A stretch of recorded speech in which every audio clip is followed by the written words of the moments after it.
This is Optimal Finance Daily, episode 1900. 4 Lessons Learned from Our Second Rental Property by Julien Saunders of richandregular.com. And I'm your host and personal finance enthusiast, Diana Merriam. Let's jump right into today's post to start off the week as we optimize your life. 4 Lessons Learned from Our Second Rental Property by Julien Saunders of richandregular.com. I feel really weird writing about this. First, if you would have told me years ago I would own 2 rental properties that earn us passive income, I would have thought you were crazy. Secondly, having lived in that property for over 10 years, it's weird thinking of it as a rental and not home.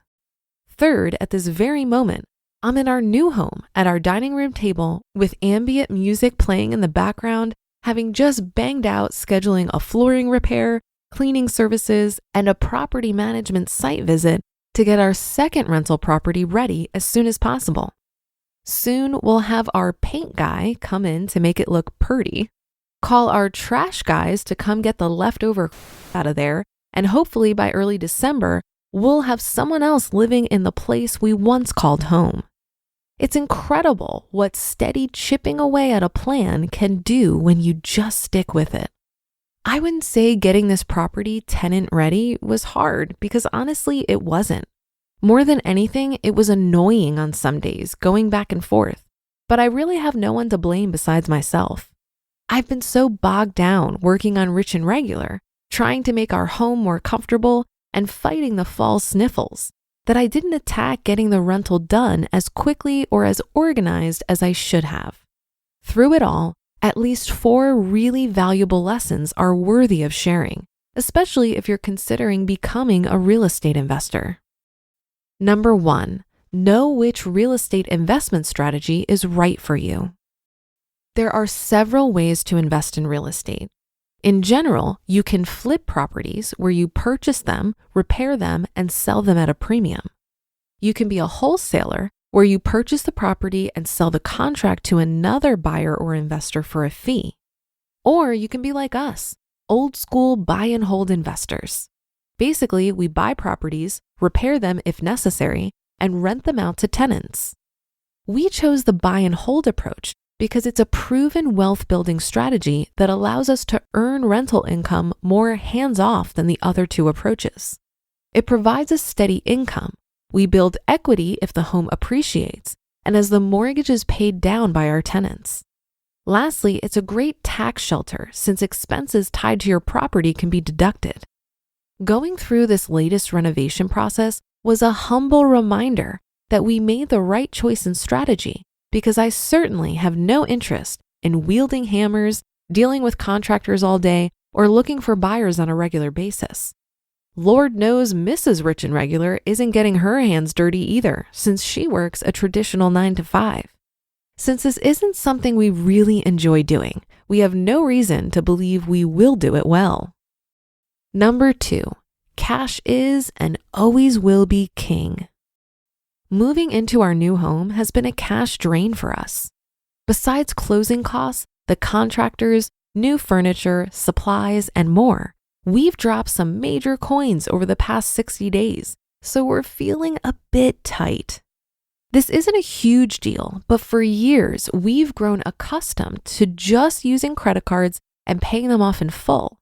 So the thought of carrying a balance introduces a stress we've grown unfamiliar with. Having cash on hand has always been the magic wand to make bills disappear. Along those lines, as investors, we know that when dealing with contractors, cash is their preferred form of payment. As a result, when the work really matters to us, we're sure to lead with that, so they're more motivated to do a good job on the project. However, that approach has also added to the tightness of our wallet. All in all, this was a humble reminder of how important it is to keep cash on hand at all times.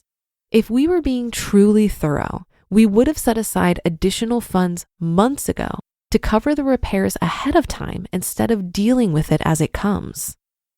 Number 3, if cash is king, then time is queen. I'm so grateful to have found the courage to quit my job a few months ago because otherwise I wouldn't have had the time to deal with some of the issues that popped up as we were preparing to move out and renovate. A few weeks prior to leaving, we had to deal with the two words any homeowner hates to hear: water damage. In short, a pipe leading into our home was leaking, causing damage to our flooring. Had I not been at home and willing to deal with the repairs, I would have likely taken the first quote that came my way in an effort to just stop the bleeding. But because I had the time, I was willing to shop around and saved us hundreds of bucks to get it fixed. Similarly, as we were dealing with our runaway tenant on our first rental, we were provided a quote for $1,000 to repaint it. But since I had the time, I was able to tap my network and find someone who did it for a third of the original quote. Trust me, if I were working my old 9-to-5, there's no way I would have been able to do this, and we would have spent way more than what was needed to tackle these obstacles. And number 4, budgeting for repairs and vacancies. Just like your primary home, it's never a matter of if, but when something needs to be repaired or replaced. With rental properties, you also have to build in estimated time you may not have a tenant or vacancies, and thus no income coming in. This is part of the reason we're committed to owning debt-free rentals, because it boosts our profit margin and therefore our ability to absorb costly repairs when they arise. One week, you may receive a quote on a new dishwasher, and the following week, you're on the hook for the full deductible to repair a roof. These aren't new lessons for us, but we're more committed today than we ever have been to be better real estate investors, to crunch the numbers and build better systems to protect our investments. This means we'll set aside a cut of profit from our rentals to serve as cash reserves for future repairs and an additional cut for long-term or larger repairs, better known as capital expenses. Once we hit our desired amount for each, we can reroute that extra cash to other things.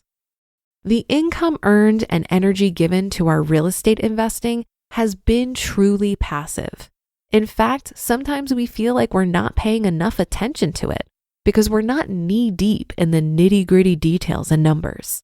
But then we're reminded that we have a management company and that's what we pay them for.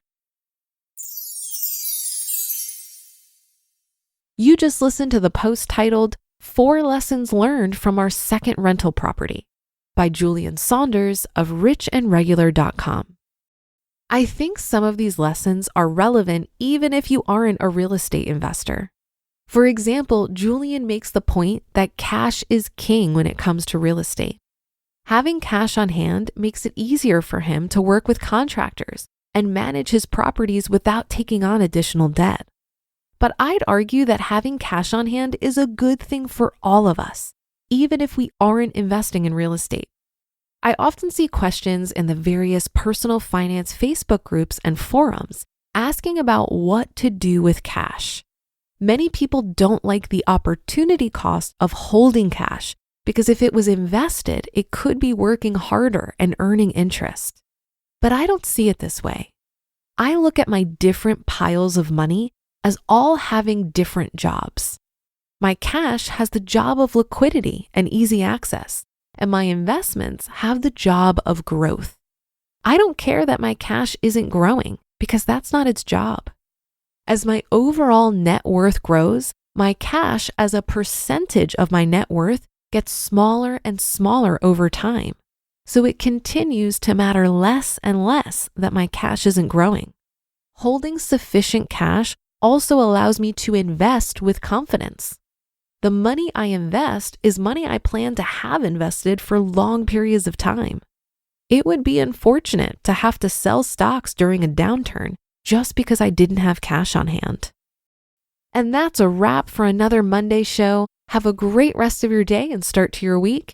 And I'll be back tomorrow as usual, where your optimal life awaits.